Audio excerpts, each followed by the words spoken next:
All right.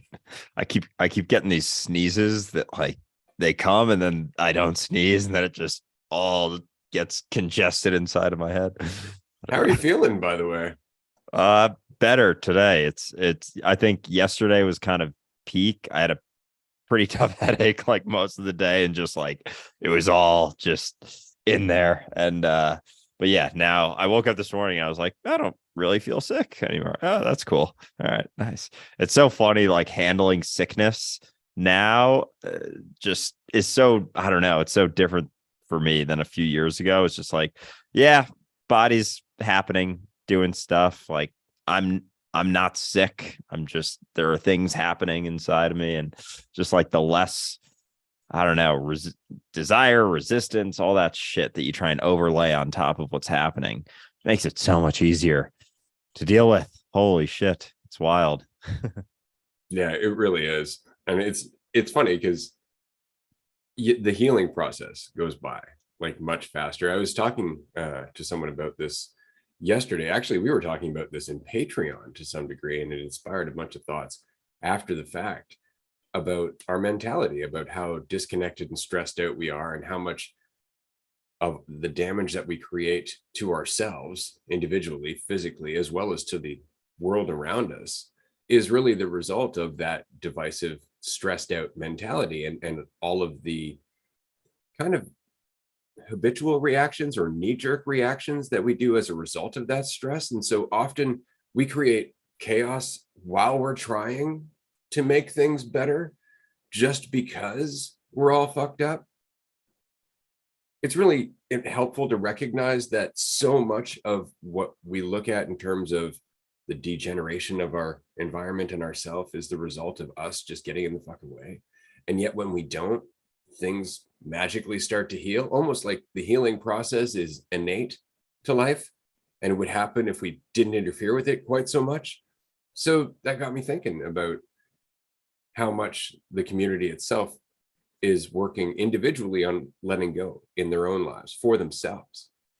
And as a result of that, we're kind of, again, changing the pond one ripple at a time. We're relaxing the collective mentality a little bit at a time just by relaxing ourselves. And I think that that would contribute to the healing process. And I don't just mean like the healing of the environment and the healing of so on and so forth, but I mean all encompassing, just the reversal of the trend of destruction that we've been on, just through relaxing and allowing ourselves to be more like life. Because when life is left untended, it thrives. It's when we get in there that everything gets all messed up. So it seems so contradictory to look at all the problems in the world, pollution, the environment, the economy, the world, government, so on and so forth, and try to come up with a solution when we know every solution we come up with is tainted by the stressful mentality that we're in. So we almost have to address that first. We have to come to that first. Otherwise, everything we do is poisoned. And so I'm very excited about dualistic unity as a whole. That long walk there was all for me to come back to being appreciative for what I'm doing right now. So thanks for the walk. Yeah, it is so funny in our mentality. And no, I appreciate the journey through all of that. It made perfect sense. And with our mentality, like we always think that we have to inflict our will upon the situation or nothing will happen. Like if I'm not thinking about myself, inserting myself into whatever situation is happening, if I'm not making change, change isn't happening. Like change is always happening, and it happens significantly more easily when you get the fuck out of the way. That's when it happens the most seamlessly. But we're so confused into thinking it's literally the opposite of that, like that it doesn't happen unless we get in the way, unless we do all of these things to change it. I have to feel like I'm doing something in order for something to happen. Something is always happening all the time. And so how the people talk about like the path of least resistance, and really just what that comes down to is how little of you is involved in the doing, in what you're doing.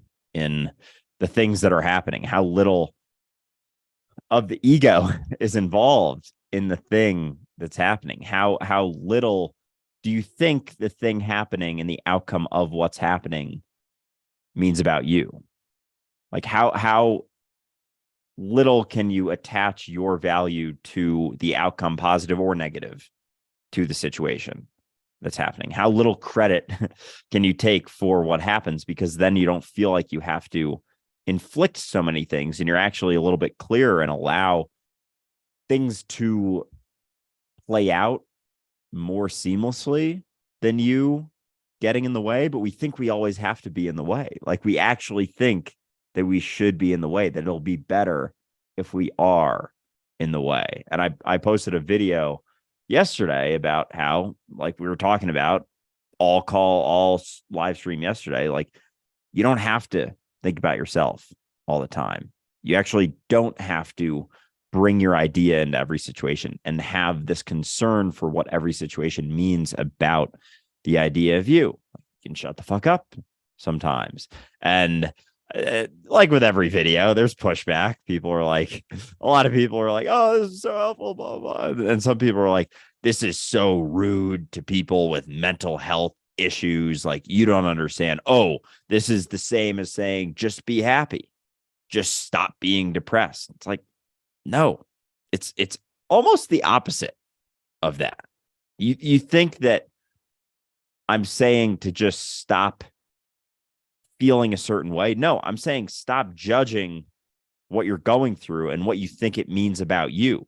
Stop bringing yourself into every situation. Fuck being happy. Fuck not feeling bad sometimes. Like, you're going to feel both inevitably, but you don't have to be so concerned and so all consumed in trying to feel a certain way.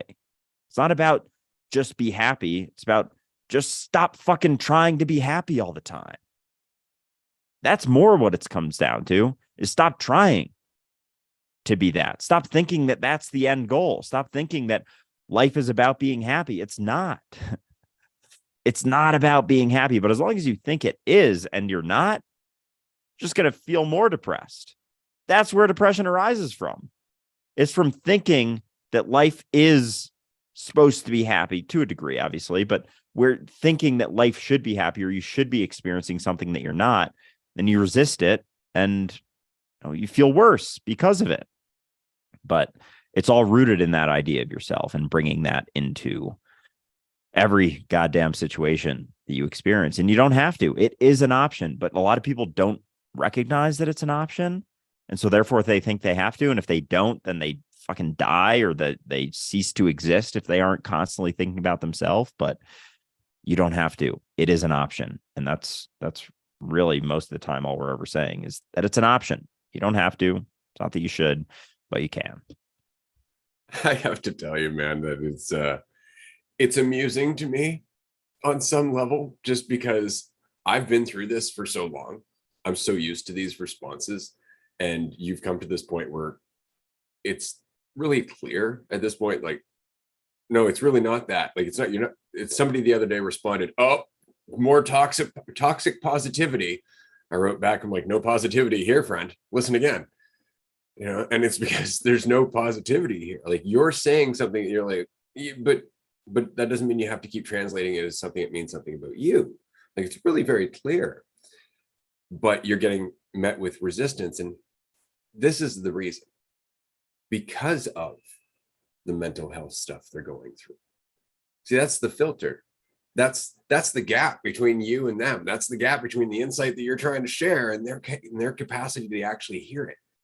Is all of that stuff that's built up over time through trauma or habit or negligence or ignorance. It could be one thing or many, right? And so our job, and not really our job, but I guess the challenge, let's just say, is in effortlessly recognizing the length and breadth of that field and empathizing with why it was created and how it got there, and then basically dancing through it without worrying about it when we can, because it's about them letting us through, right? So that means that when you say something like, you can just put it down, you're going to get met with harsh responses. You're going to get met with, you don't understand, you don't see where I'm coming from, because that's the result of the mentality that they're in. That's the mentality that we can't get through.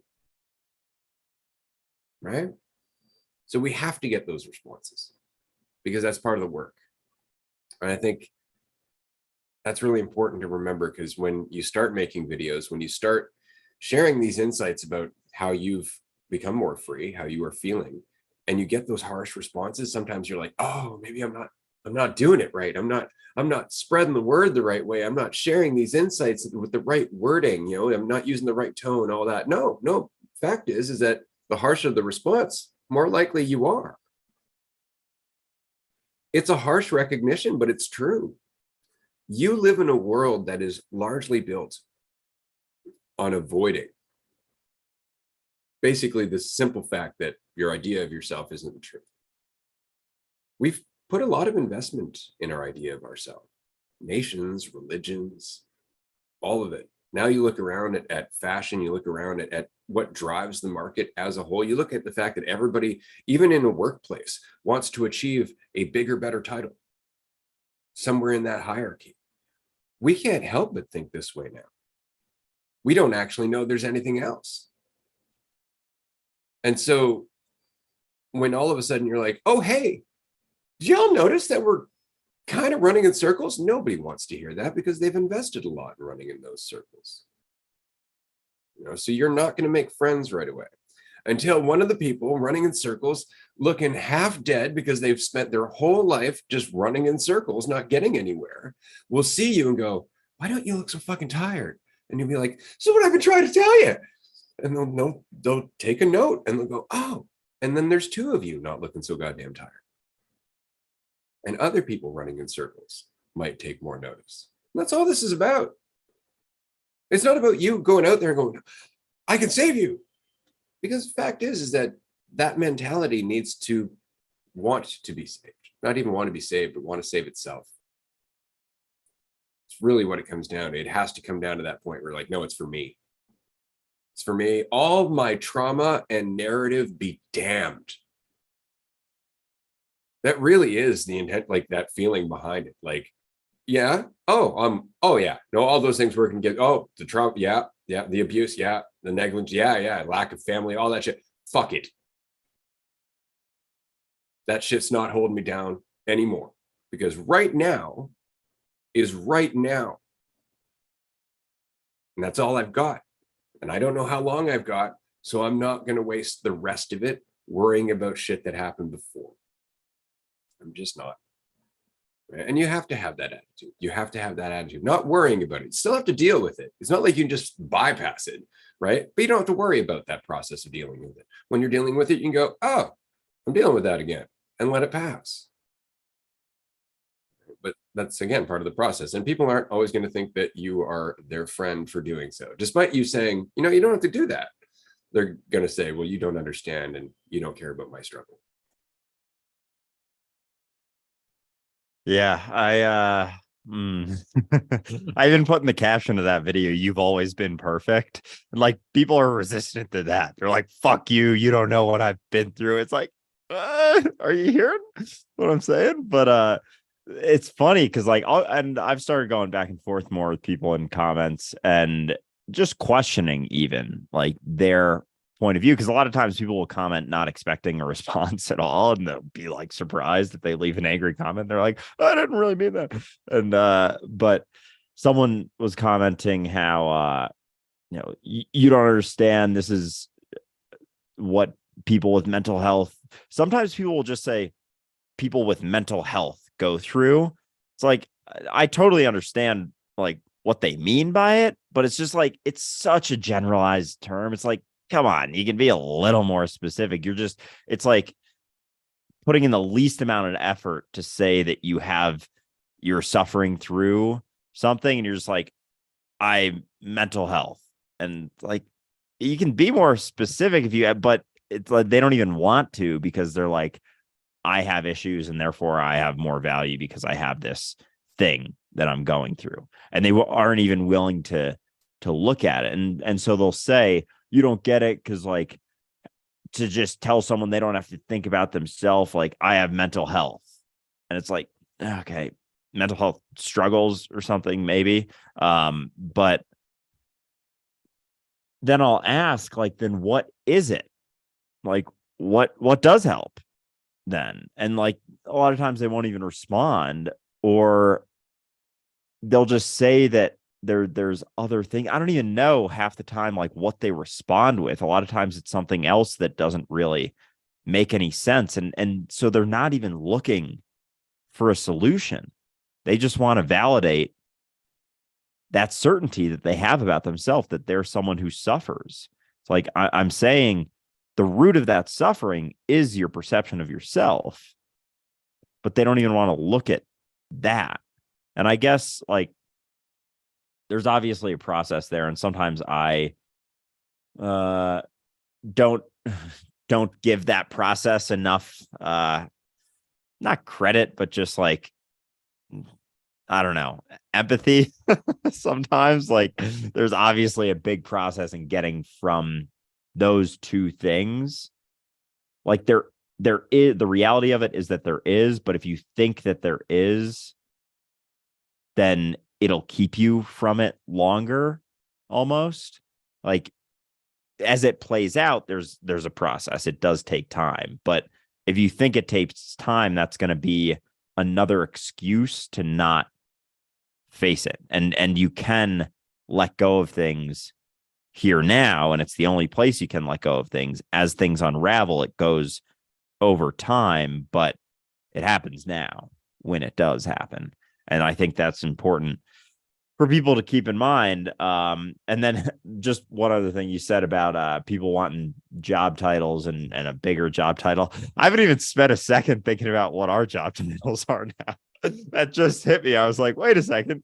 We have a company. We have new jobs. And like, it hasn't even, this is the first time it's ever crossed my mind that it's like, I guess we're the founders and I don't know, CEO, if joint CEO. It's just funny how like that hasn't even crossed my mind a single time. And yet we've been doing this now full time. And it's like LLC legit, this is a business. And like we've had business meetings and like that hasn't been even a topic of discussion once because it doesn't fucking matter. And yet it is one of the more important things to the typical startup brand or company being built.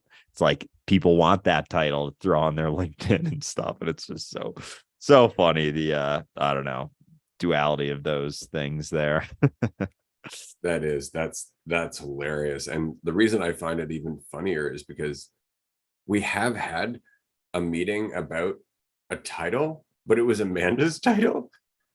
And that's hilarious because of course Amanda is our administrative arm when it comes down to it. She does all of the brainstorming in terms of how we're going to grow this in society, the world of money and governance and all of that other fun stuff. And so we're so grateful for her. But yeah, I remember one day we were talking about it, like, what do we call her? I'm not even sure. And then I think I actually told her at one point, let me know what we should call you. And that's the thing, because it's just playing the game. Like it really is that idiotic to me, honestly. Like the labels just don't matter. Like, what do we call ourselves? Does it matter? Only to the game, right? Because taxes will tell you, well, you have to have a certain title in order to have this role within a certain LLC, and it's got to be structured this way. And there's all of that shit, none of which matters, right? So I find that hilarious. But I want to go back to what you were saying regarding people and mental health issues and whatnot. I think one of my biggest, I don't want to say complaints against, but I think one of the biggest problems with psychology and the problem with diagnosing people with disorders is that it really has encouraged this mentality that something's just wrong with you. That's it. You're doomed. You have OCD till you die. And that is the issue. Like, and what's worse is our identity loves it. It's just like, oh, I am this now. I have this now. But with mental disorders, or if you want to say habits, perceptions, things that we've gotten attached to over time through traumatic response or otherwise. When you look at all of those are things that can change. Those are things that can, not easily, I'm certainly not saying easily, but over time, through attention and focus, and sometimes a little bit of help, you can change a lot of those to the point where they practically disappear, or at the very least become manageable. But we don't have that mentality. And a lot of us don't even want that mentality. We just want to be told what's wrong with us so we can justify our behavior. That's all.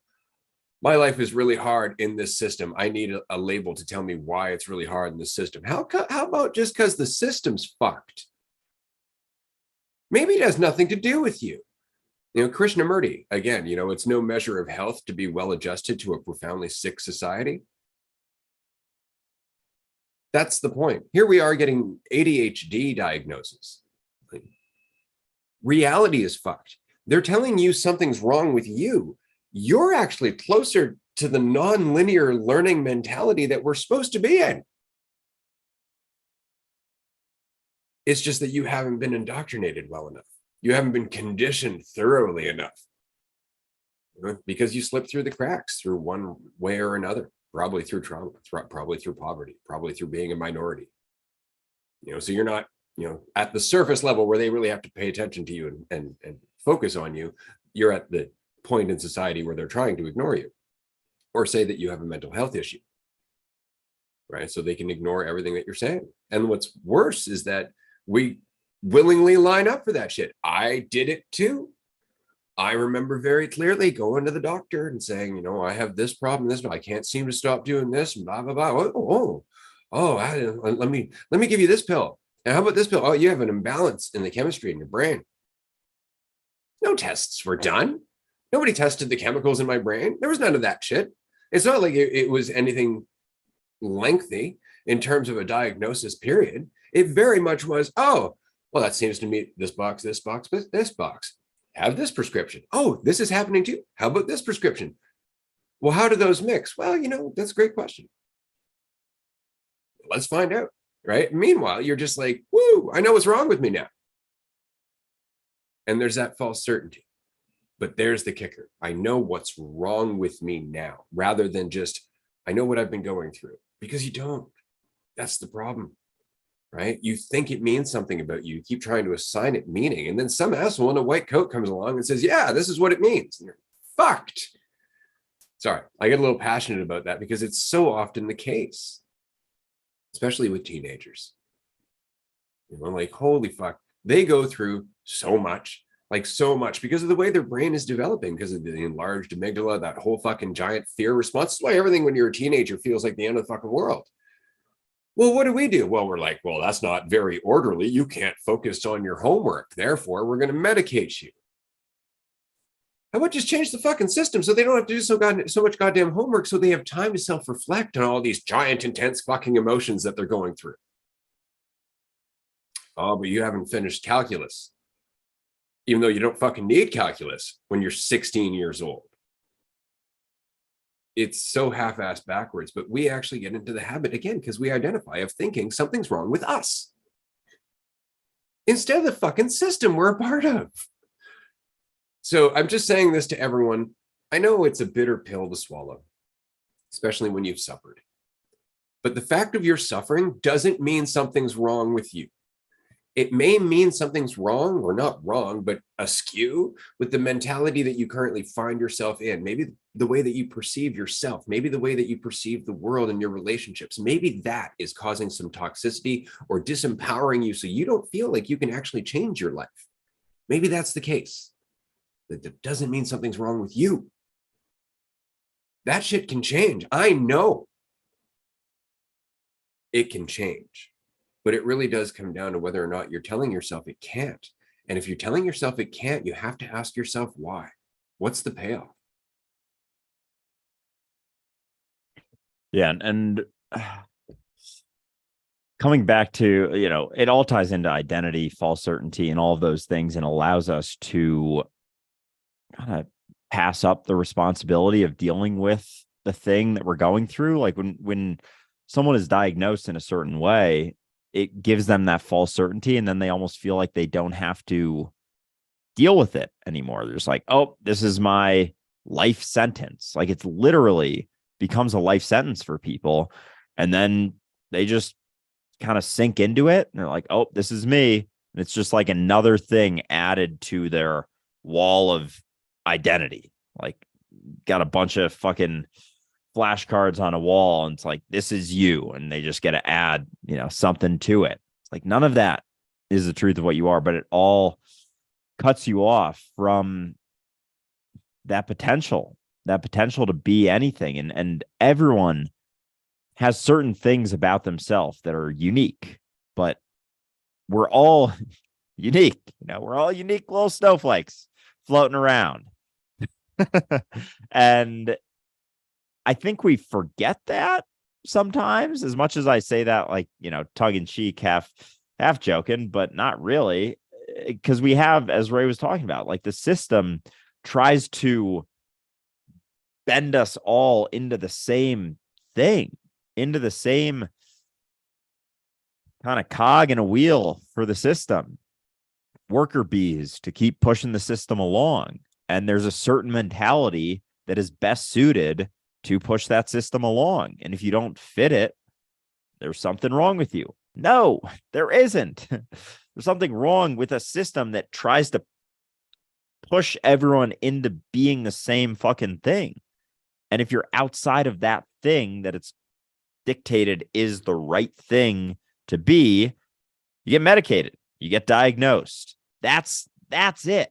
Is we have a system that has a certain sort of cookie cutter thing that fits into the system the best. So you fit naturally more closely into that system, which is very few. Some people are closer to fitting into it, and so they're able to be sort of molded more easily into that. But then those that are a little bit further away are told they have a disorder. That's where it comes from. It's not that there's actually anything wrong with you. It's just that you're further from the fucking line that the system wants to push you into, bend you into, straighten you out into. And if you're further from that, that's when they say you have a disorder. That's closer to what it is. There's nothing wrong with you. It's just that we have a certain mentality. And if you're further from that, then we think there is. And then they're actually allowed to they actually give you drugs to get closer to that. And it's this space in which, and that's why a lot of those drugs sort of numb you. They veil you from reality, from being fully, wholly, and completely yourself. And it's the same thing even with alcohol, numbs you from the differences. It kind of pushes everyone into the same type of mentality. There's variations, obviously, with people get drunk in different ways, feel differently, but it's a lot less different. And so it's something that can be more easily controlled and manipulated. And it's the same thing with all of the drugs that you're given, be it antidepressants or, Adderall or whatever it may be, all kind of like cuts off those things that make you that unique individual and push you into closer to being that mentality that the system prefers, that doesn't question things as much, that kind of falls in line, that focuses and does one thing after another, has tasks that it does and works on things, quote unquote, properly, so that you can more efficiently get things done, but not the things that you want to do, the things that best benefit the system, that keep pushing the economy along, that keeps you, the alcohol keeps you wanting things that you don't have, allows you to be more easily manipulated. Adderall keeps you focused on doing the things that you should be doing, as opposed to focusing on some of the things that you want to be doing that maybe don't benefit the system quite as much. Antidepressants numb you from feeling all the things that just, I don't know, make you more mechanical, more robotic, easier to not be so unsure about, because the system doesn't like uncertainty. Although everyone is uncertain, inherently uncertain. Everything is always inherently uncertain. So everything we do is just try and cut away from the reality of that uncertainty to avoid that reality of uncertainty that's always happening. And so we do all these things. We diagnose people with fucking disorders when we're too uncertain about them. And that's what it is. There's nothing wrong with you. Never been anything wrong with you. But it's that thought that there is that kind of runs rampant through our system that causes people to wonder. It's like, oh, there has to, like, we think something wrong with us is inherent to us as opposed to nothing being wrong with us. And so we're trying to figure out what's wrong with us and then trying to push that away and become better, become right. And, you know, that perpetuates that perception of lack, takes us further from the recognition that we are never what we think we are. We try and grasp onto that certainty, and having a disorder is just another thing that allows us to feel that sense of certainty of what we are, despite it cutting off so much of our potential along the way. Yeah, it's funny. It's classic snake oil salesman stuff. Like, did you ever see what's it called? Pete's Dragon. It was an old movie slash cartoon with Mickey Rooney back from like the 50s. If anybody has a chance to go and check it out, I highly recommend that you do. It's a musical. Heads up, just a warning. But basically, it's a live action movie, but it's got this cartoon dragon, Pete's Dragon. And in this movie, there is this snake oil salesman, and he comes into town with his cart, and he opens up his cart, and he's got all these vials and elixirs and stuff like that. And he's like, you know, I can cure all of your ailments, and I've got a cure for everything. And it's all bullshit, all of it. But he puts on this great song and a dance, and he's got a hat on, and he's doing this whole thing, and it's a big show, you know. And that's very much what we're doing, because we take problems that everyone deals with and we go, what's that? That's something wrong with you. We can fix that. What's that? Feet cold in the winter. I've got this magic fucking ailment or this magic elixir that's going to make that go away. It's like, your feet get cold in the winter, man. That's part of winter. Like, that's, but immediately, if I point it out, like it's something wrong with you that can be fixed, you immediately think it's something wrong with you. Okay? And so snake oil salesmen have been doing that forever, and they're very good at it. Right. And so we find ourselves, Jesus, just walk down, you know, an aisleway in a pharmacy or something. You'll see so many things that are fixes for things that really would pass over time.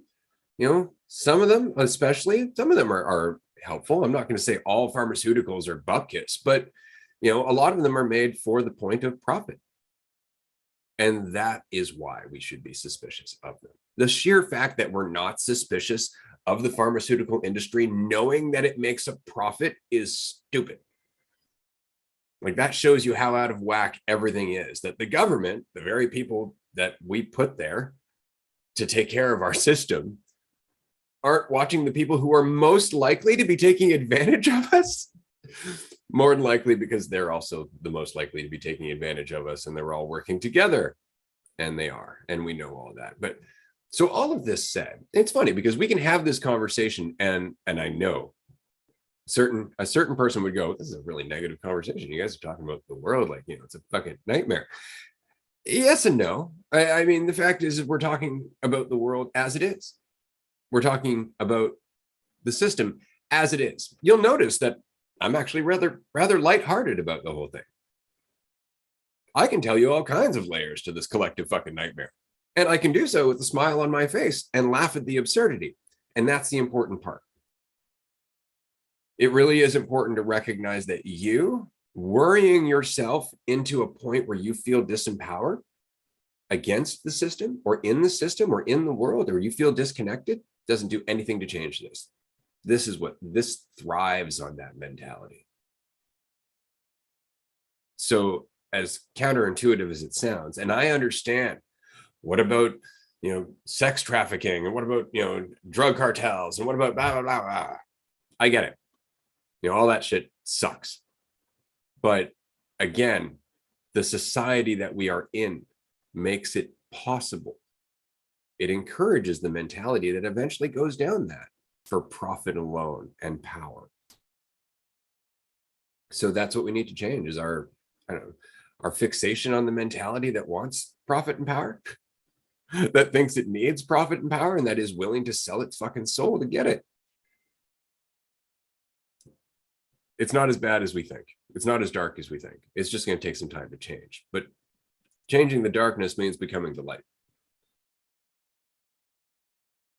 Amen. And the funny thing with, like, you know, all the awful atrocities in our reality, sex trafficking, drug cartels, all of the underground shit, like that shit's been around.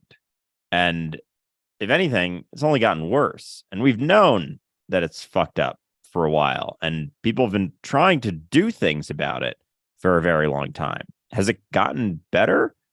No. So is continuing to do the same thing that's only perpetuating it, allowing it to grow and get bigger or get darker or whatever, gonna help it or no? Because that's kind of the definition of insanity, right? Doing the same thing over and over and expecting a different result. So the reality is that it does stem from the mentality that we embody. But going back to what we started with, we always think that we have to be in implementing ourselves into the situation, that I have to change this. I have to end this awful thing. And it can be frustrating to recognize that it's not about you changing it. It's about you changing you, having patience and allowing for the ripples to be made and those changes to be made. Because changing a mentality is not something that you can force. And that's where it all stems from. You know, if the mentality, the perception of division taken as truth is the trunk of a tree, sex trafficking and drug cartels are branches on that. And you're over here trying to like cut off the branches. It's like, bro, the tree's just going to keep growing other branches. Like, what are you're trying to cut off the branches? Like, look at the trunk. Look at where it's all coming from. And that's what we don't want to look at because it seems too overwhelming. And then we have to take responsibility for it. Oh, shit, I'm actually perpetuating the mentality. Like, I am part of that trunk that one of the branches just happens to be this awful atrocity, be it, you know, any bigotry, racism, sexism, sex trafficking, all the fucking awful things that you think about are branches on the tree that has a trunk that is the perception of division as truth, that is the idea of yourself being the truth. And we're all focused on the fucking branches, thinking that's going to change what's happening. The tree keeps growing more branches and more leaves and more all that shit. But we're all part of the trunk. We are that trunk. And we just don't like certain branches. But we think that changing the branches is going to change everything. It's not. We have to focus on the trunk. Change the trunk, change the roots, grow a different fucking tree. There's another tree over there that recognizes that division isn't the reality, that your idea of yourself is never the truth of what you are, that there's nothing wrong with you. You've always been whole. You've always been complete. There's another tree over there. We're all in the trunk of the perception of division, looking at the branches, saying what's wrong with them. Like, you're that tree. You are that tree. You are the system. You are all of those. There's no division between you and all of those things happening. No matter how much you want to force all of them to go away, cut them down, chop them down, they're just going to keep growing. They're going to keep arising because they're reflections. They are aspects of this mentality that just arise in different ways. So we have to change the mentality, but that's not something you can force. The only mentality you can change is yours. Be free in yourself. Let go of all of that suffering that you're experiencing from taking your perception of yourself to be the truth, and watch everything change. But you know, the ego doesn't like that because it wants things to happen now. It wants change now. It's like, it is changing now, but as you, because you're it. That's all you got to do. Focus there, stay there, be that, grow a different tree, and see everyone else change with it. But it's not something that can be forced, and that can be frustrating to recognize at first. But when you see and start to experience the freedom that comes with that, it's becomes its own reward. But a lot of people aren't even willing to try because they don't even understand that it's a possibility or that it would make any sense, because we're so caught up in perception of division and taking our ego as to be the truth of what we are. Yeah. And it's interesting because so there's this defense mechanism in the system that is the same as within our ego. And it's always very interesting to watch, because you'll notice that when we don't want to change, we blame something external. Like, that's the problem. This person is the problem. My job, my house, where I live, so and so down the street, blah, blah, blah. Well, as long as we do that, we never address the problem, because we're the problem, right? It's our resistance to what's going on, our opinion, how we define ourselves, so on and so forth. And so we just have this tendency of not looking at that. We look outward. I'm like, nah, if I address that, it's going to fix. That's exactly what the tree that you're talking about does. That's exactly what happens, is that it's like, there's a problem with the branches. Go look at the branches. And that's how it defends the trunk. And it's awesome, because it's exactly how we do it with the ego. It's like, no, look over there. Otherwise, we have to change, right? So all that said, it really helps to understand that what we're talking about isn't something that has to happen quickly or immediately. We're not trying to chop down the tree. That's what I'm saying. It's that we are trying to diminish how much we're feeding that tree. That's really it. We're trying to let it diminish over time, because it has grown over time through us feeding it unwittingly, not even recognizing we were doing so, while trying to chop off the branches that we thought were bad for us. Still feeding the tree. So it's just pulling our attention away from it. That's it. And that's going to take time. And so when you look at all of this, I don't want you to look at how the changes today have not been immediately reflected in the world around you.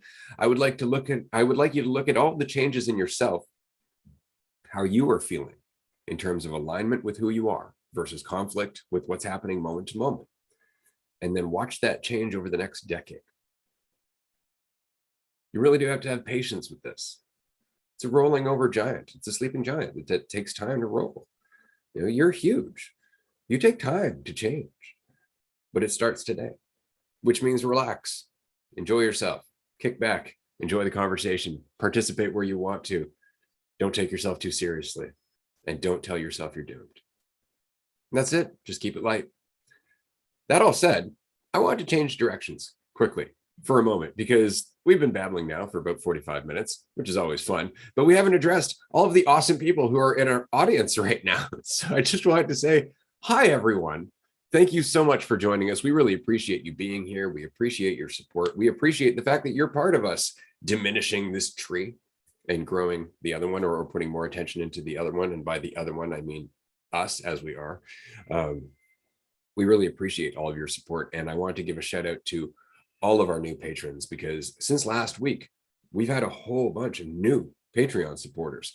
Thank you so much. We can't express how much it helps. It really does. Though I will admit, I think some of those Patreon supporters have joined just because we've given access to our Netherlands retreat to our tier 1 Patreon supporters as of last week. And so we've actually had a couple of tickets picked up already. Just for everybody who doesn't know, we have a retreat coming up in November 11th to 19th in the Netherlands. We're very excited about this. We're all going to be getting picked up at the airport in Amsterdam and driven out to a place close to Losser near the German border. It's going to be fantastic. Huge property, wood heated hot tub, which is going to be dope. The place fits 34 guests.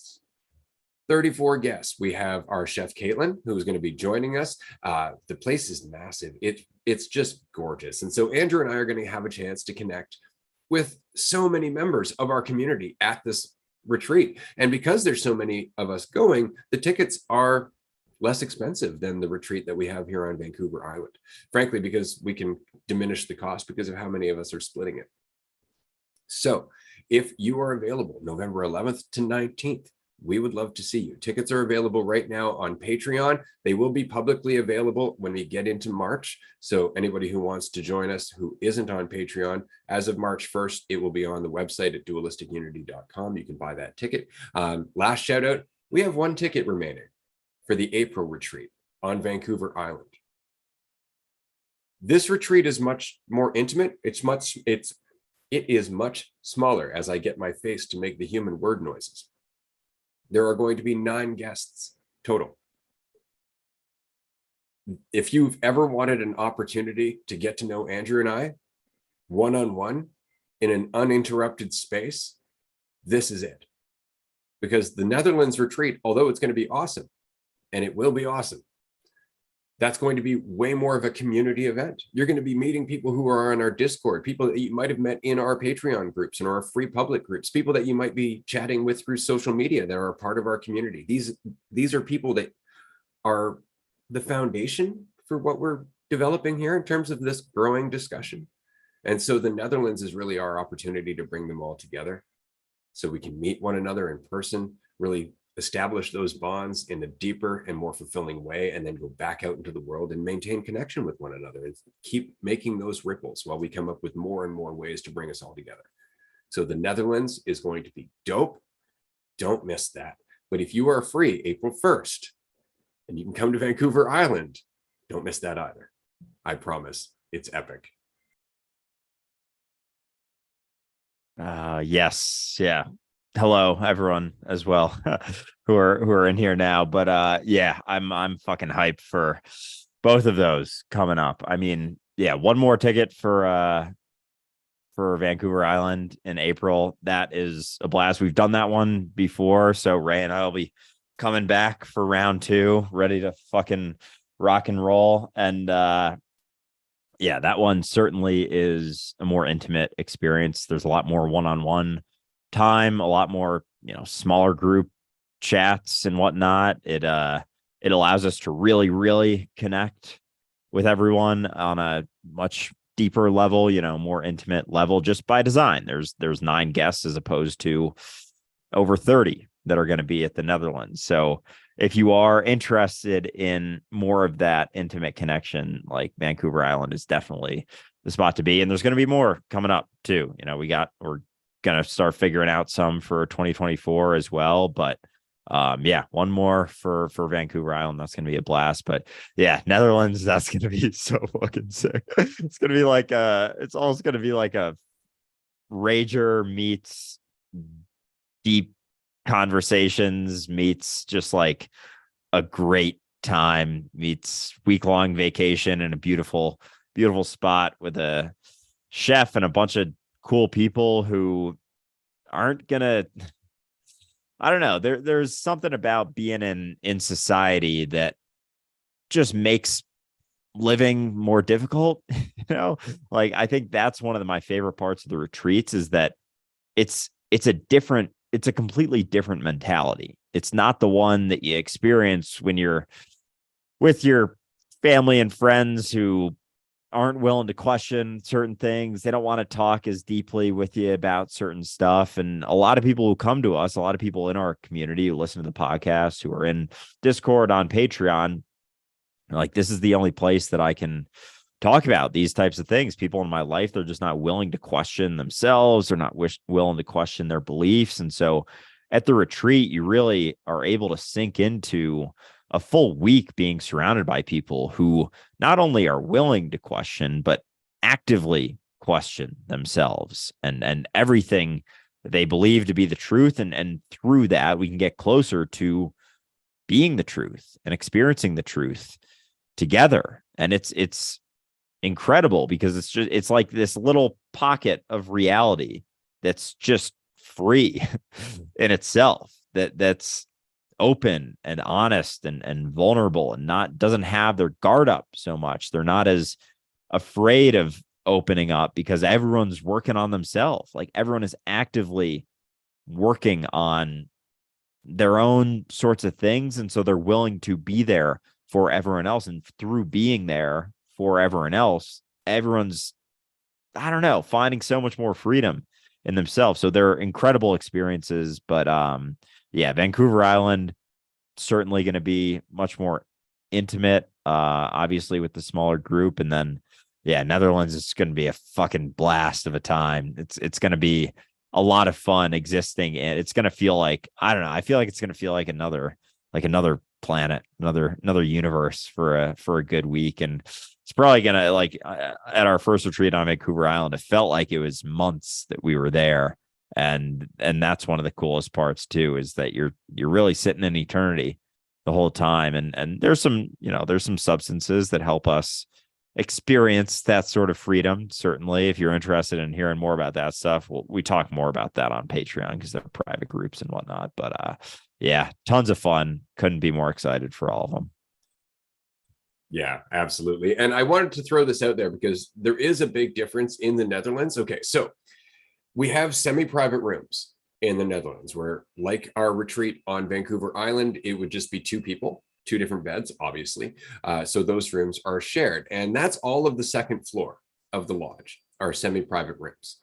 We have a third floor of the lodge in the Netherlands, which is two rooms that are shared. And there's 6 beds per room. So basically, it's going to be kind of like a summer camp with other people. So we've already had a couple of people pick these tickets up. And so I wanted to let you know that if you are in this third floor shared room, there is one additional perk that the other people don't get, which is that once or twice over the course of the week, Andrew and myself separately, because of course one of us has to be out and about talking to everyone, we'll come and hang with you and the group in that room for like an hour and a half, just us shooting the shit. So you'll actually get a private chat with Andrew and myself separately over the course of that 9 days in the Netherlands by staying in this group room. It's going to be rad. We're just going to sit and shoot the shit and have a little conversation, just the 7 of us.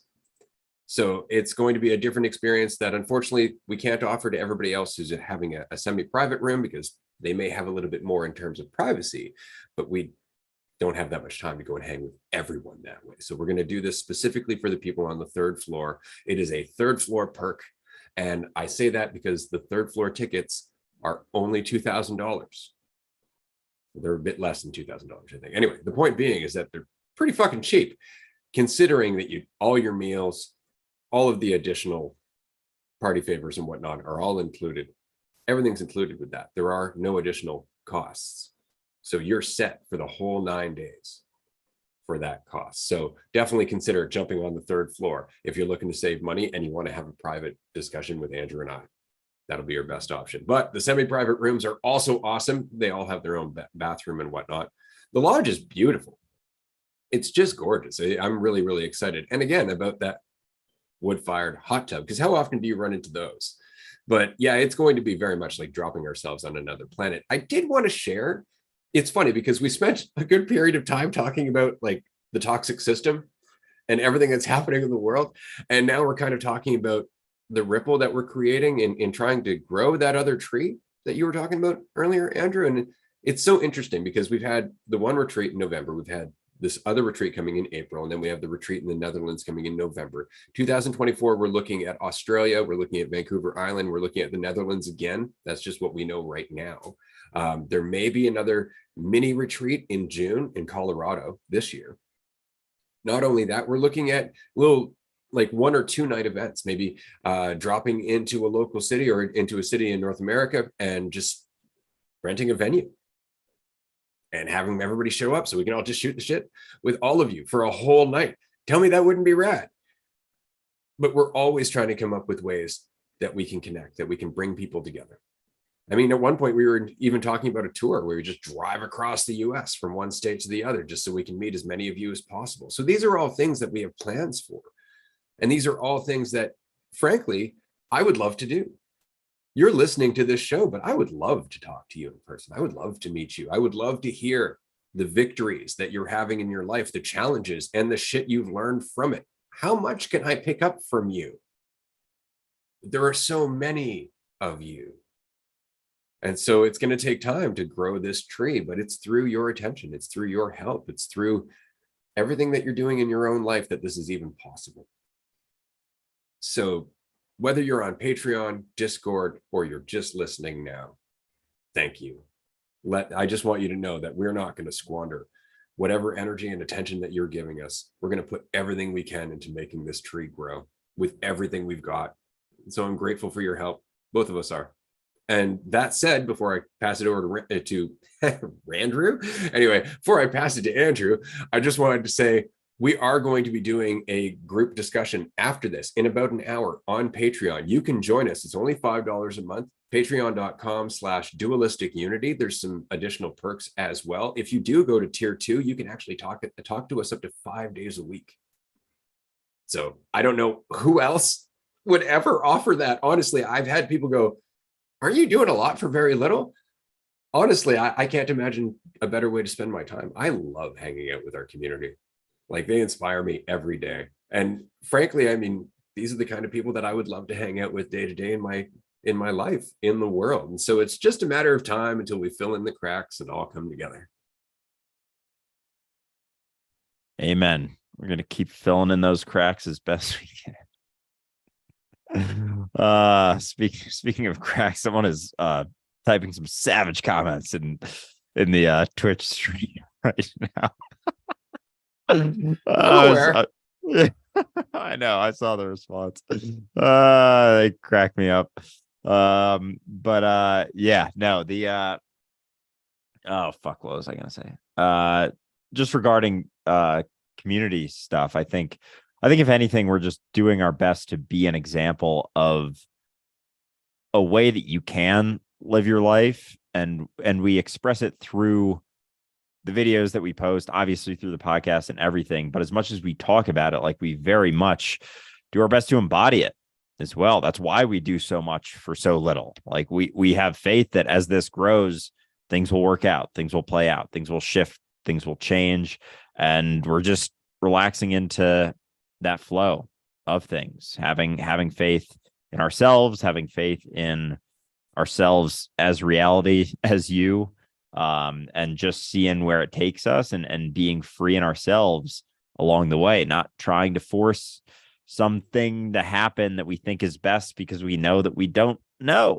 We don't know where this train is going, but we know it's going, and we know it's picking up steam, and it's fun to be on as we go, certainly. So yeah, just another big thank you to everyone who is involved in the community right now, be it all the Patreon supporters, obviously, Discord members, listeners, contributors in whatever way, shape, and form. We appreciate all of you very much. And yeah, I mean, there's just so many, so many exciting things coming up. Be it the retreats, be it the book, be it just our episodes every week. Got some fun guests coming up. Got an awesome guest today. I'm very excited to chat with. That episode will be out this week at some point. That's going to be a lot of fun. But yeah, someone asked about the what the Colorado retreat would look like. That isn't guaranteed yet. It's dependent on some governmental related things. But yeah, I mean, long weekend in a Airbnb outside of Denver, or outside of Boulder, somewhere around there. I haven't finalized that yet. And just a chill week. Probably do some hiking, do some drugs, and just hang out and have some awesome conversations, and just kind of chill with us for the weekend. I think we're thinking definitely less than 10 guests, maybe like 6 or 7 ish, 8. Okay. 8. So yeah, another more intimate experience. So that'll be a lot of fun. Obviously, as that becomes a real thing, there'll be a lot more posts on Patreon about it. That'll probably, I don't think we'll probably even have to post publicly about that. That might just be a within Patreon thing. And so yeah, I mean, that's going to be a blast, but similar to a retreat, just a little bit shorter, basically. But yeah, blast. Yeah, I'm pretty pumped for it, for sure, because this introduces a lesser mini kind of retreat, right? Because admittedly, the retreat is 9 days. So it's a bit of an investment in time and energy. You got to walk away from your job for a whole week, because it is from Saturday to the following Sunday. So it's just one work week that you're taking off for the big retreat. But that is a lot for some people, and it's hard to arrange. And so we understand that. So this one's going to be from the Thursday night, I believe, to the following Monday. So it's kind of a long weekend. That's it. And it's going to be great. I'm looking forward to it. The place that we've got in mind, get this. They have a hot tub, private yard, big fence, and they supply sterilized bongs. So I'm pretty stoked about that. You can see why I'm excited, especially because when I was working in the industry, I made a lot of contacts down in Colorado. I'm well aware of the thriving cannabis industry that's down there, and even some of the almost like a wine tour. They're doing cannabis tours down there, or at least they were planning on it when I was talking to a bunch of the people down there. So I would love to arrange something like that. It'd be pretty dope to take everybody on a cannabis tour one day if we could, just to go from like one grow show to another and try the different strains. That'd be awesome. Pretty sure Andrew'd be on his ass within the first like 2-3 hours for sure. We'd be like putting the joints up to his lips, like, just suck on this here, take that. But it's going to be a blast. I haven't been to Colorado in a long time. I mean, like over 20 years. So it's going to be a lot of fun. And if this works, we can do more little mini events like this. And that's going to make us way more accessible to everyone, because this really is just about momentum. It really is. And on that note, I want to give everybody a quick update. I'm well aware of the comments that are happening as this is being recorded. I'm not paying attention to them at the moment, not to be insulting or anything, but I do want to try and maintain some degree of seriousness for this one part. Our traffic continues to grow day by day, week by week. It's getting really staggering how quickly things are growing. And that is largely because of you. Because everybody who's been listening to, because of how much you've been adding to our episodes, to our insights, through commenting, through talking to us, through sending us messages, through making little clips of your own. That's been a big one. We've really seen a lot of those coming through lately. People taking clips of the podcast, putting it to music, or just using the voice over whatever it is they're doing in their own video. Just being creative about how to spread the ripple, how to use the content, having fun with it. That's huge, because that's how the ripple spreads. That's what this is all about, enthusiasm. And so I just wanted to say to everybody who's been doing that, everybody who's been leaving comments, everybody who's been sharing us on their Instagram stories and all that stuff, it's huge. It really is. I can't say thank you enough, because, and I know as a marketer, it's so very difficult to create a product in general that people want to do that for, but to spend a year and a half trying not to create a product, trying not to create a sales pitch, just having the conversation because we love to have it, and then to see it gain such traction, it's a fucking dream come true. Yeah, it's been incredible just to see your really organic growth. Like, we really haven't put much money at all into advertising, like almost any. It's all just through social media, through people sharing the episodes that they like, sharing the content. And yeah, it's been awesome to see. But that base is growing, and we appreciate you very much, because you are Dualistic Unity. So we can't thank you enough. And yeah, regarding the weed and the Colorado trip, I mean, we have it at all of our retreats, along with other more psychedelic substances. But yeah, as I was saying on our Patreon call yesterday, weed is really work for me. Like, it is like I am practicing being relaxed. And it's funny, because I always thought that I was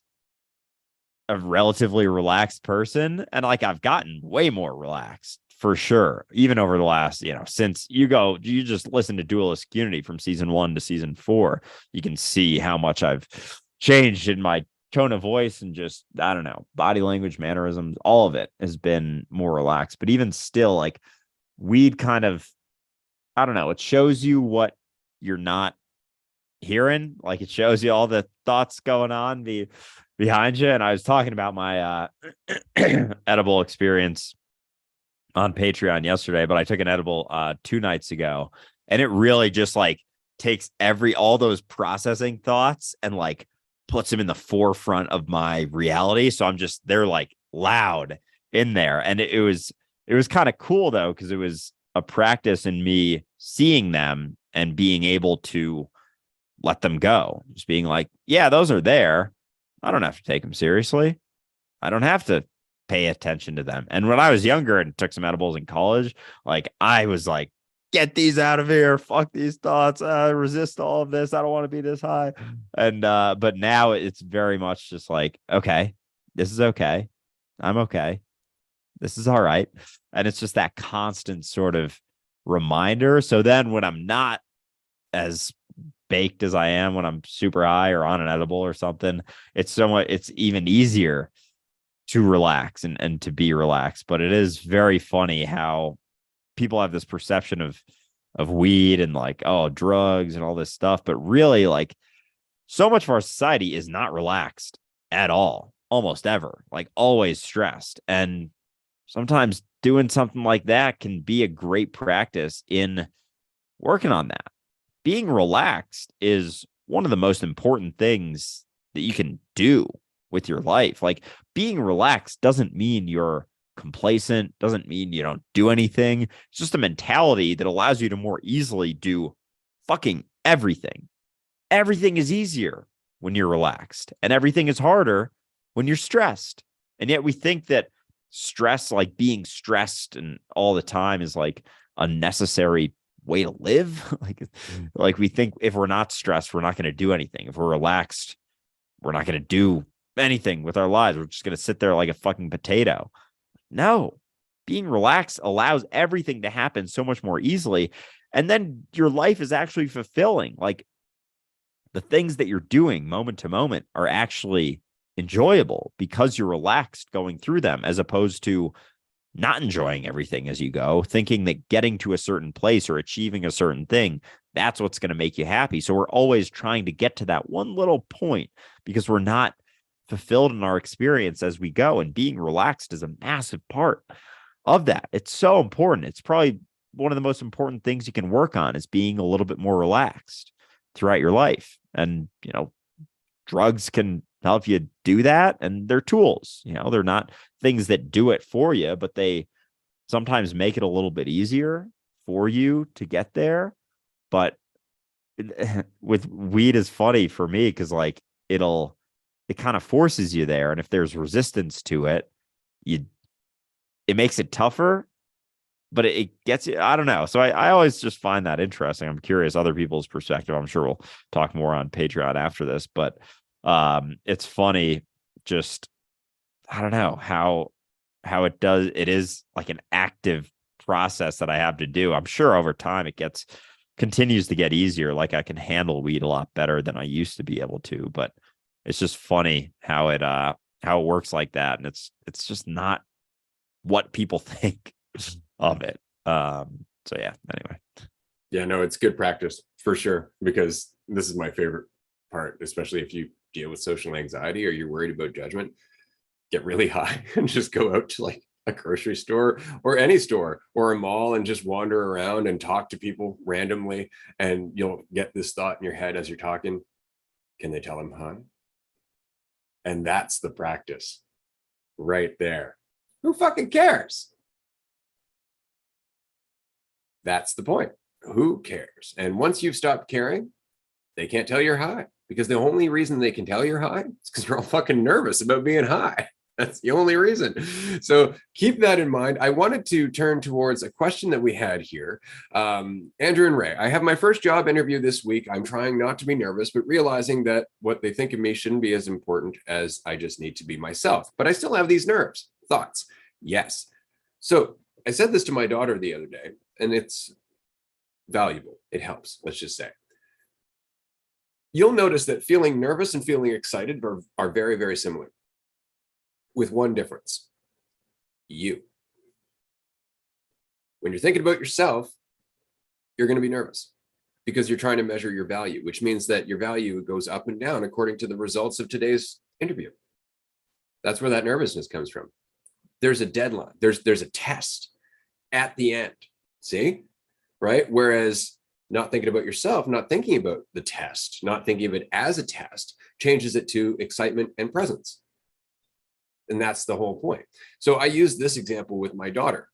What if I was to say, hey, we're going to go out today to a water park, and we're going to go swimming, and we're going to go down some water slides, and we're going to have a great time. Sounds exciting. What if I said, and at the end, we're going to test your swimming capabilities? All of a sudden, all of that excitement goes down the fucking tubes, and you're nervous. What changed? The test. See, it's just the perception of a test, like it matters. Immediately, enthusiasm becomes nervousness, becomes anxiety, because you're in the way. There's something at stake rather than it just being an experience.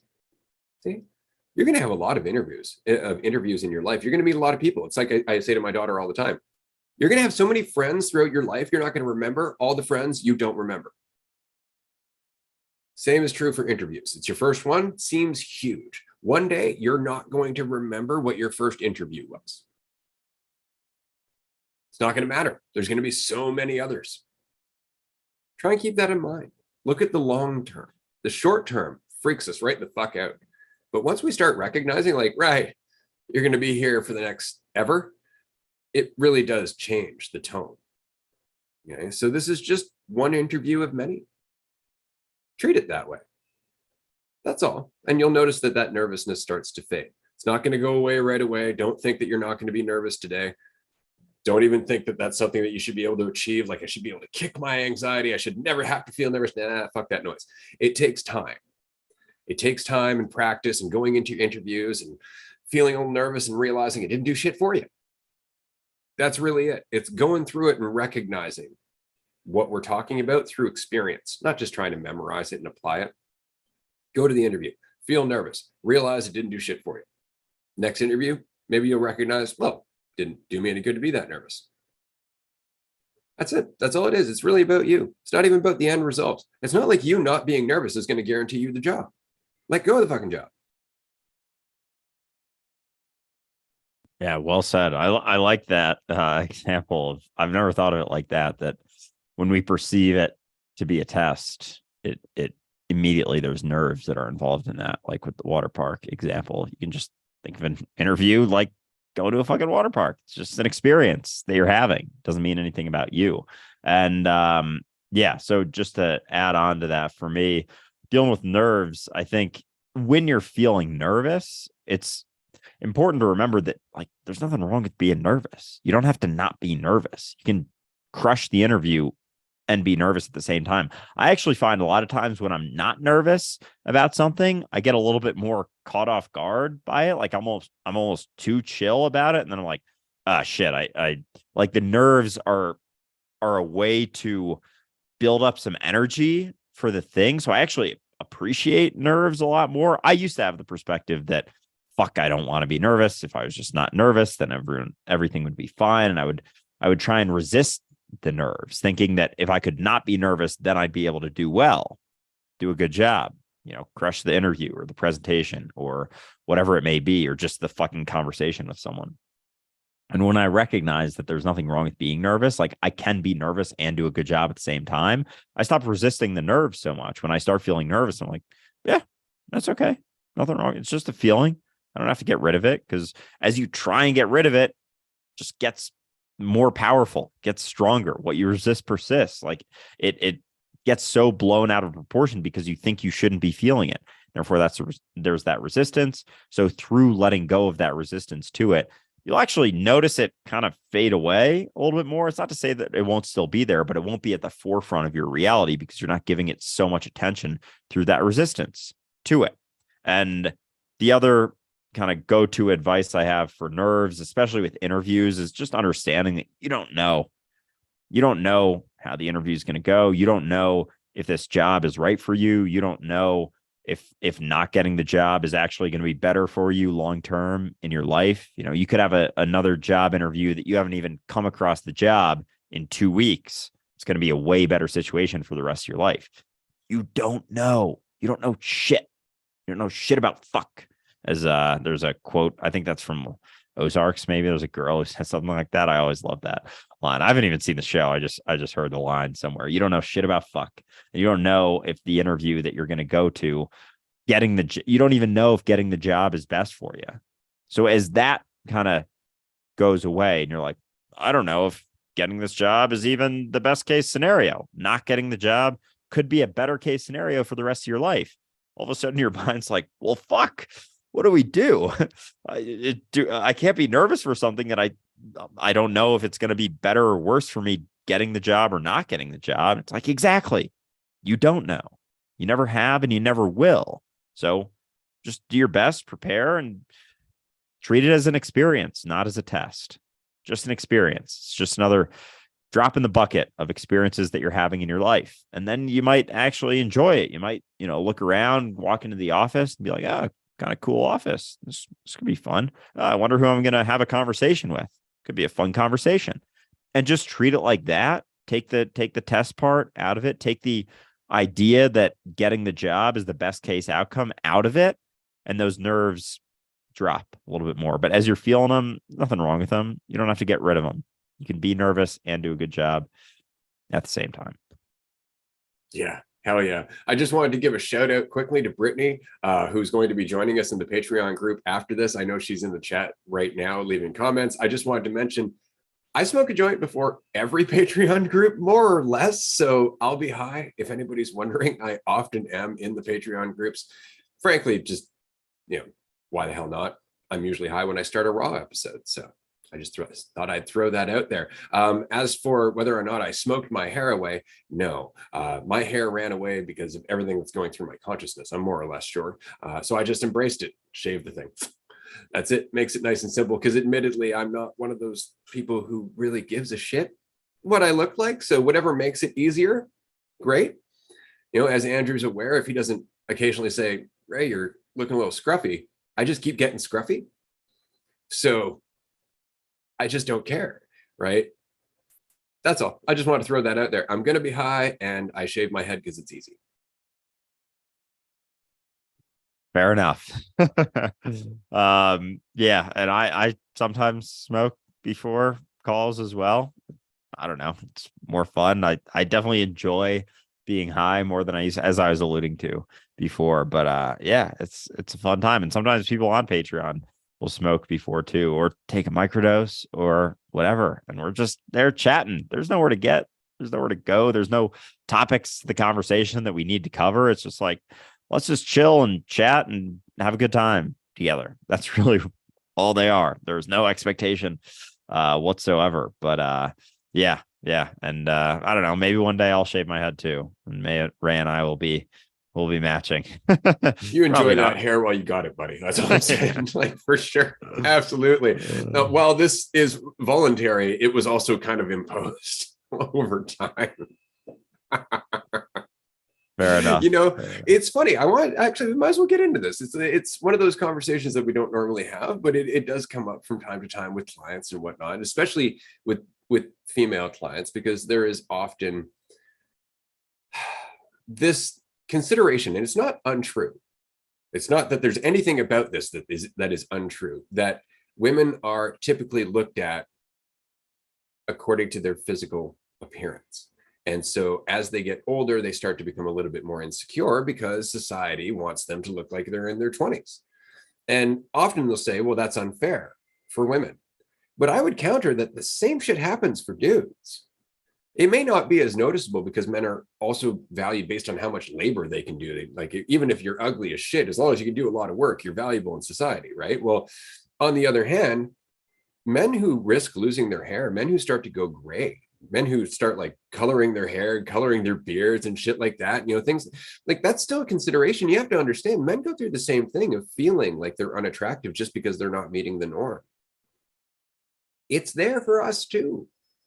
Right? It's just that we don't communicate it as much, possibly, or we're afraid to communicate those feelings as much. So I just wanted to throw that out there because I don't give a fuck, honestly. But when I started losing my hair, there was a moment where I'm like, oh, I'm losing my hair. All that stuff, like, oh, I'm getting old, blah, blah, blah. It doesn't matter. It doesn't make a difference for you, whether you're a man or a woman. And here's why. This is the most important part. And I want to say this specifically for anybody going through this, whether you're male or female, getting older, looking at yourself like, oh, I'm not as attractive as I used to be. 20-year-old and 20 some odd year olds used to want me and so on and so forth. Yeah, because they're superficial.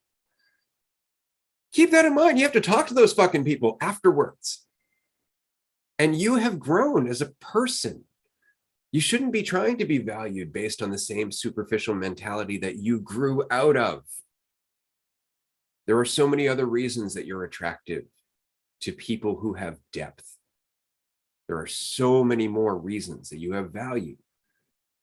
than just how you look. That all said, too, beauty is subjective. So you don't even know. You're just judging yourself based on the fact that you're not living up to society's norm. Well, society's norm is fucked. Just to say, it's completely superficial and it changes all the time. So if you're trying to keep up, good luck to you. Right? It really just doesn't work. And you're wasting your life. At the end of the day, embrace who you are, as you change. Because the one thing that is true is that you become more and more yourself if you allow yourself to be. And that is beauty. Amen. Absolutely. I think Ray's on more of the extreme end of not giving a fuck. I don't give too many fucks, but I still give some fucks.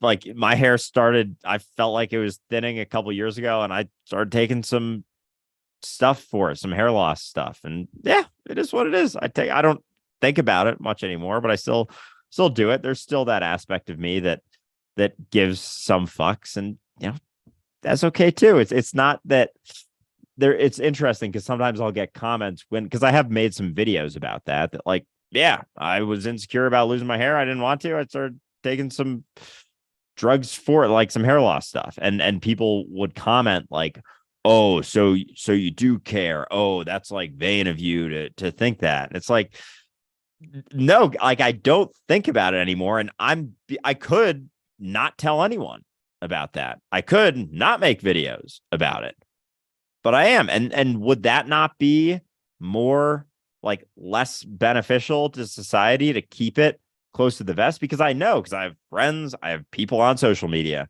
who are like, I'm super insecure about this, blah, blah, blah. And there's absolutely the side that, as Ray was just discussing, that like it doesn't fucking matter at the end of the day. But there's also the side that it's like, if you want to deal with it to a degree, fucking deal with it to a degree and stop fucking thinking about it. That's the thing too that we've been talking about is like, if you're so caught up in like your entire reality is consumed in an insecurity, and there's something that may be able to help a little bit, and it does help, it's like, cool, do that, set it aside, whatever.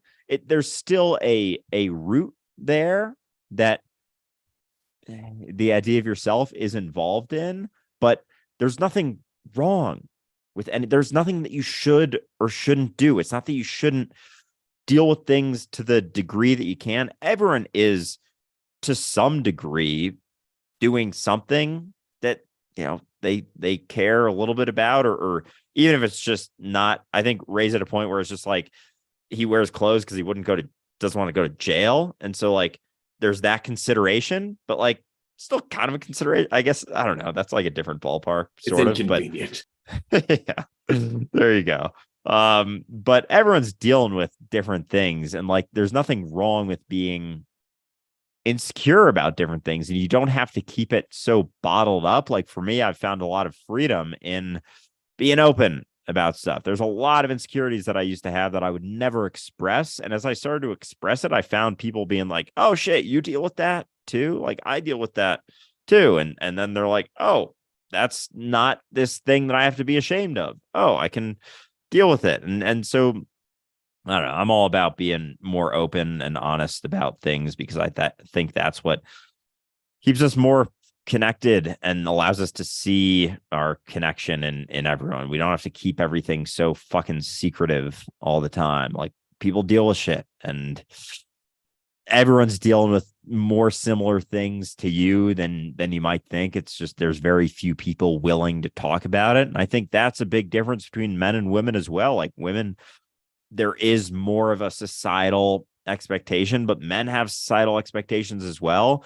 And frankly, women talk about it a lot more. Women are way more open about that shit. Men are not very open about that stuff at all. They keep it bottled up. And that's probably part of the reason that men kill themselves like 5 times more often than women, is because it's always so bottled up, and they think all of these things about themselves are wrong, and they can't talk to anyone because men have to live up to this standard of being strong and not being vulnerable and open and honest and whatever all the time. Like, fuck all that noise. Fuck all of it. Like, it's not necessary. There is no male. There's no like fucking everything Andrew Tate says about like men and women and the right way to fuck all of that. Oh my God, that's so fucking annoying him talking about that because he's just validating his own insecurities all the time.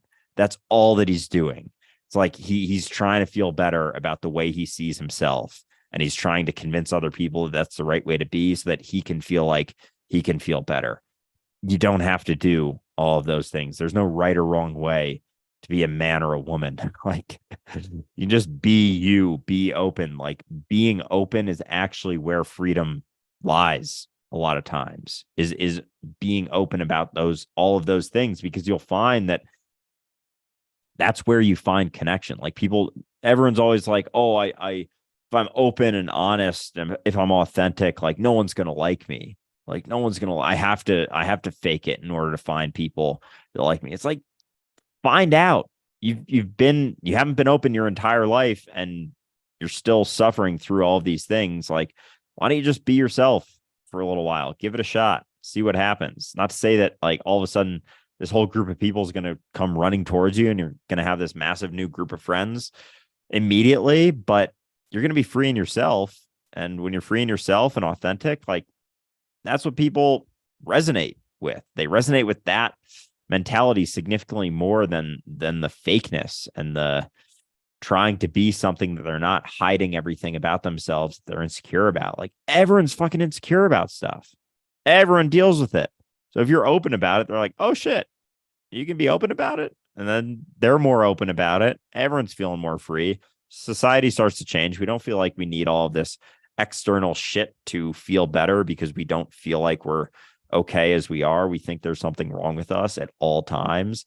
And then society starts to change. So anyway, I don't know where I started with that, but that's a bunch of words. That's the point, right? It's the ripple. It's just being the change in yourself. It's funny. We always come to that end point. We're like, yeah, I don't know where I'm going with that. You do though. It's just a huge, huge thing. Like it's kind of like yesterday in our Patreon call, one of our patrons hesitated to try and to speak up. They raised their hand once or twice. You know who I'm talking about. You're watching right now, the person I'm talking about. Anyway, they raised their hands a few times and then they put it back down. And it was because it didn't sound like it was complete to them. Like the insight wasn't formed in a way that was satisfying. And so they didn't want to express it. And we were like, express that, like get it out in whatever form it is right now. At least it gives us something that we can work with, all of us individually, right? It's kind of like having a jigsaw puzzle, right? Like you're not going to start putting it together until you get that shit out of the box. Get it out of the box, right? However it looks, it's going to look like a big fucking mess at the start. So that doesn't mean anything about you. See, that's the point. It doesn't mean anything about you. And if you're in the way, that shit never gets out. How can we use it? How can we process it? How can we grow together if you're standing in the way of how much you have to offer? And that's often the case. If you're standing in the way of how much you have to offer. You don't have to stand in the way. You don't have to judge yourself. You don't have to give two fucks if people don't understand what you're saying and or don't appreciate your intention. You don't have to live for them. And I understand immediately the brain's like, well, then I could go out and hurt people.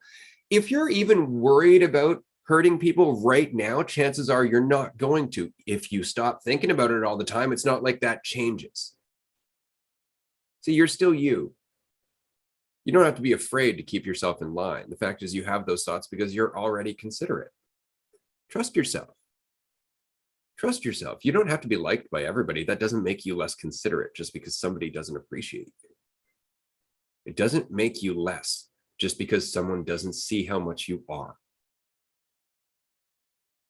That's it. That's all it is. And it's not, see, and I want to go back for a moment because this is important. I don't give a fuck. Which means that I don't give a fuck on both ends of the spectrum. See, we were talking about me shaving my head or Andrew using something to not lose his hair. Either way, you don't give a fuck. See, that's the point. It doesn't matter. If you're like, well, I could save it. Fuck it, let's try. Fuck it, let's try. Why not? I'm way past that point. At that point, it's like it's more effort to think about it for me. I'm just like, fuck it, razor, go on. But you see, the point is it doesn't matter one way or another. If you want to get dressed up to go outside because you think you look nice and it makes you feel good about looking nice, not because of how other people will look at you, but because you like how you look, fucking do it. But if you're doing it for how other people see you, beware the urge to give in to that, because you'll always have to keep running. You'll always be trying to meet that. You'll always be trying to live up to that need for other people to see you, and it will get desperate, especially the more you need it. And in that case, if you need it, wear a fucking plastic bag. Fuck it. Wear whatever the fuck you want. Wear some Crocs. Wear the most terrible shorts you've ever seen in your life. Yeah, I'm judging Crocs because I can. Not taking it seriously, but I wanted to for the brief moment. Right? Wear just a brutal t-shirt. Whatever you want to wear. Just be you. Go out to the grocery store in your fucking pajamas because you can. You see, but that's the point. Watch how much you care and why. And if it's for other people, you break that shit. Break it. Look at it and smash that fuck with a hammer, because that insecurity is not going to go away otherwise. You're not going to be able to just deal with it slowly. You have to put yourself out there and be willing to be judged, recognizing that your own judgment is bullshit. And if yours is bullshit, everybody else's is too. Amen. I think that's one of the most powerful things you can do is when you're dealing with some sort of insecurity or fear of judgment or whatever it may be, like go do that thing that you're so afraid of. Like, what is it? That type of therapy, exposure therapy, that like, it's real shit. And if you're worried even about, like, sometimes people are like, oh, I want to film videos in public and they're so afraid to, like, just do it. Just fucking do it. Just go outside and just film a video with your phone in front of you. It's gonna be uncomfortable as fuck when you start doing it, I promise. But as you continue doing it, that feeling, you're gonna feel that feeling, and it's gonna be powerful at first, and you're gonna feel it diminish more and more as you're doing it. Just pull your phone out if this is something that you're afraid of doing, or even just like any type of social anxiety, and go to a mall or a public park where people are around and just talk to your phone for like 5 minutes. Just wander around in circles, and it'll be so interesting to feel that discomfort, because it's going to be there. It's going to be strong when you first start. And you're going to, after a minute, it's going to be so much quieter. And by the end of it, you're going to be laughing because it's so funny how much weight you were giving that fear and how little you feel it as you're doing that exact thing that you're so afraid of. And it's for anything. And it's not to say you have to go out and do the most extreme scare thing that you're afraid of. Just do a little bit of something that you're afraid of and work through that. And you're like, oh, that wasn't so bad. It's never as bad as it seems in your mind. Ever. Nothing ever is. And that thing you're afraid of doing, messing up, saying something weird in the conversation, like, you're going to say that and the other person, maybe they'll laugh at something and then you'll laugh and then you'll talk about that. And then you'll bring up how, fuck, that was my biggest fear right there, was saying something weird. Then you're going to talk about that. And then they're going to be like, really? I get worried about that sometimes too. How fucking funny is that? That now we're actually finding joy in the thing that we're so afraid of. And then everything changes. And then you're like, oh my God, that's so interesting. But a lot of people spend their entire life being afraid of that thing. And they don't even come close to facing anything like it. And it's never going to be as bad as it seems. And nothing that happens ever means anything about you. Is the more clearly you can understand that, the easier it gets to deal with everything. The more willing you are to go into any situation from that state of freedom, from that lack of concern for what anyone says about it, because it's just them judging themselves. It's all it comes down to, whether they see themselves in you or not. It's just they're seeing a reflection of themselves. Their own fears are coming up as they judge you. Their own insecurities are arising as they judge you. And that's all it ever comes down to. So as you can understand that more and more clearly, everything gets easier. But the more you do it, it gets so much easier, to the point that you're like, oh my God, you'll laugh at the fact that you were afraid of it at one point.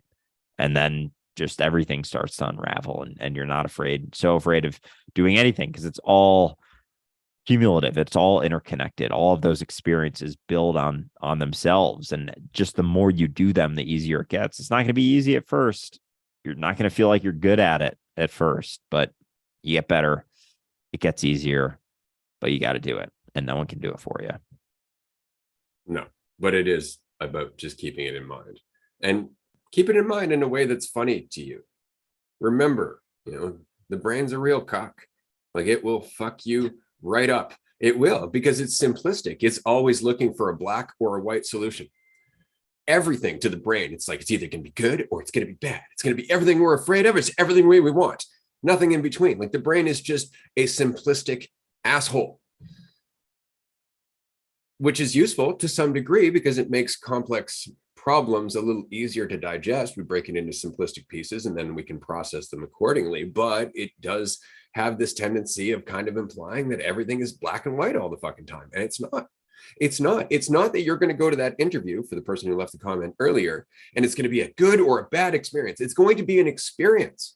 And then you, through your awareness, memory, all of that stuff, perception, are going to turn it into a good or bad experience according to your preferences and your fears. See, that's the whole thing. It's just an experience, but the brain wants to categorize it. What kind of experience? That's the problem. Just that we believe it. Not that the brain's doing that, because that's handy, but that we believe it and we don't question it. And so the brain's just like, sweet, I gave an answer that was satisfying. I don't need to keep looking. And that's where we get caught. Right? But if we keep questioning, then we're always living in that expanding gray area. The nuance continues to unfold. Our sensitivity continues to develop. And all of a sudden, every problem is a multifaceted problem requiring all of our fucking attention, rather than just, it's this or this. Let's get that out of the fucking way. Right? That's it. We just don't like things aren't simple. Right? Well, that's it. Our brains just like make that as simplistic as possible. It's like, but life is complex. You are complex. Right? If you had faith in yourself, you wouldn't be so afraid of that. That's really it. We have about 5 minutes left here. I don't know if our troll is still kicking around in the comments section, but I wanted to say thank you to everyone who has been in the comments section today, in that dialogue with whatever the hell was happening in there.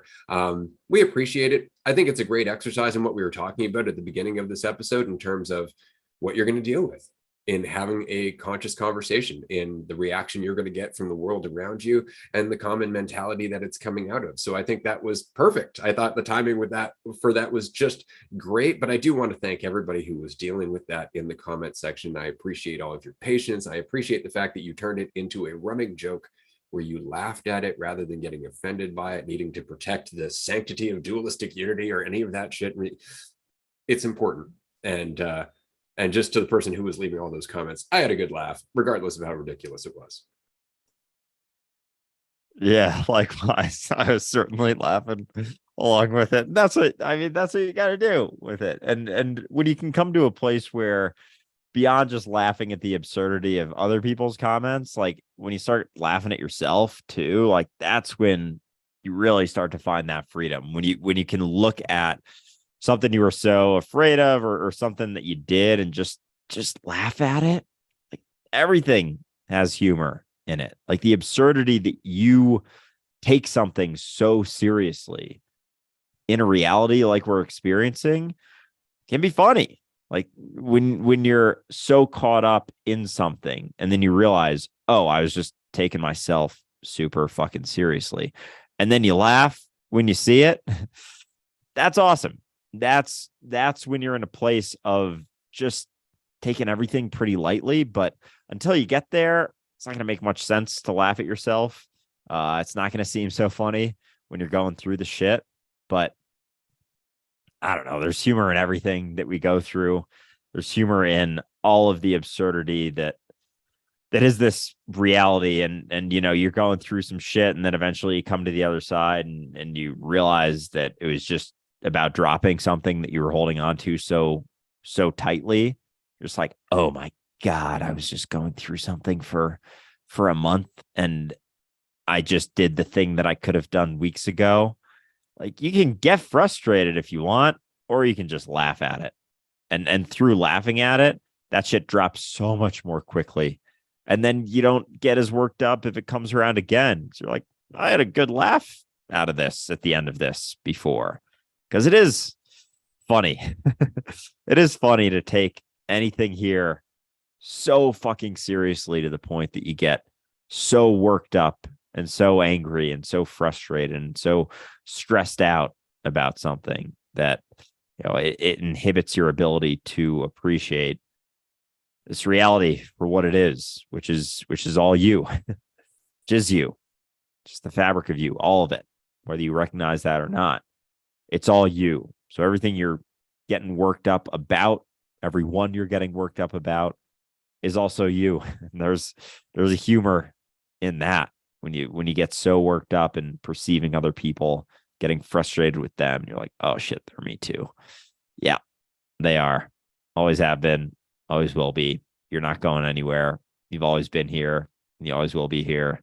And so in that state, everything's kind of funny because there's nowhere to go. There's nothing to achieve. There's nothing to accomplish. Just keep laughing at all the shit that you take seriously, and the shit that other people take seriously. Maybe not in their face directly to them, but in private, certainly. Just humor in all of it. And yeah, the more lightly you can take your own experience, the more easily it'll all flow with where it's going. Yes, learn to laugh on the inside without it reflecting on the outside.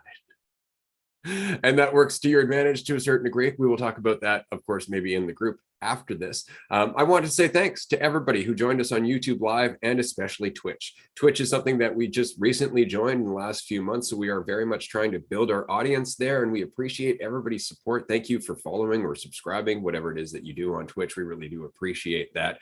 We're going to stop here and take a brief break. We're going to continue in 15 minutes with our Tier 1 call on Patreon. Again, $5 a month. You can chat with us twice a week, every week. It's a great chance to connect, and you'll see how much fun these community conversations really are, because it's so much more than just Andrew and I. It really is about everybody who's in there, making it work for them, sharing their insights, and ultimately informing everything that Dualistic Unity is. So thank you again for joining us, and we will see you next time. All right. Bye, everyone.